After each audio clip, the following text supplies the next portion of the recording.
As we come on the air on this anniversary of 9/11, new worry about al-Qaeda. U.S. officials tell ABC News the terrorist organization is now increasing its recruits from an unlikely source, from Americans.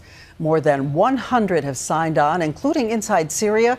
And ABC's chief investigative correspondent Brian Ross is here now to tell us who they are. Brian?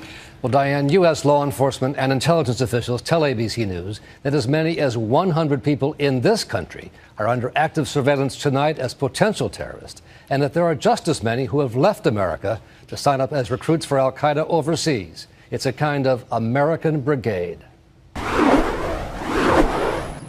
They come from small towns and big cities, law enforcement officials tell ABC News, including, they say, a man who lived here on Monte Vista Road in Phoenix.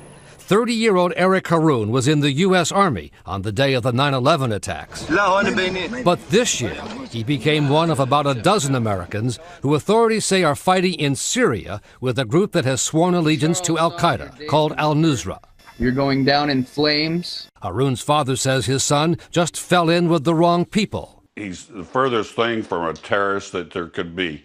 But lured back to the U.S. by the FBI, Haroun will soon stand trial on charges he helped al-Qaeda. I think that's the most disturbing thing, is to see Americans switching sides and going over to the enemy. Alleged American recruits to al-Qaeda are showing up in hotspots across the Middle East and Africa.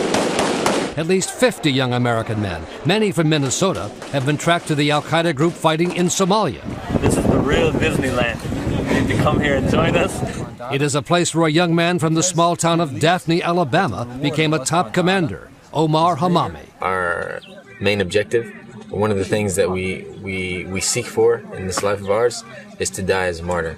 Hamami is now one of 5 Americans with huge rewards on their head because of their alleged al-Qaeda leadership positions, along with men from Waukesha, Wisconsin, Brooklyn, New York, Buffalo, New York, and Adam Gadon of Orange County, California. Proceed to destroy. Gadon, who once tore up his U.S. passport on camera, is now in al-Qaeda's leadership in Pakistan, regularly producing videos that urge Americans to buy guns and kill their own. So what are you waiting for? Gadon is the first American since the 1950s to be charged with treason. For obvious security reasons, the details of those people who are under surveillance in this country, the 100 or so, are closely guarded. Officials say they are cases in which there is not enough evidence to bring criminal charges yet, but more than enough concern to keep a very close eye on, Diane. And again, some of these U.S. citizens fighting with al-Qaeda in Syria. That's exactly right. Okay, thank you so much, Brian.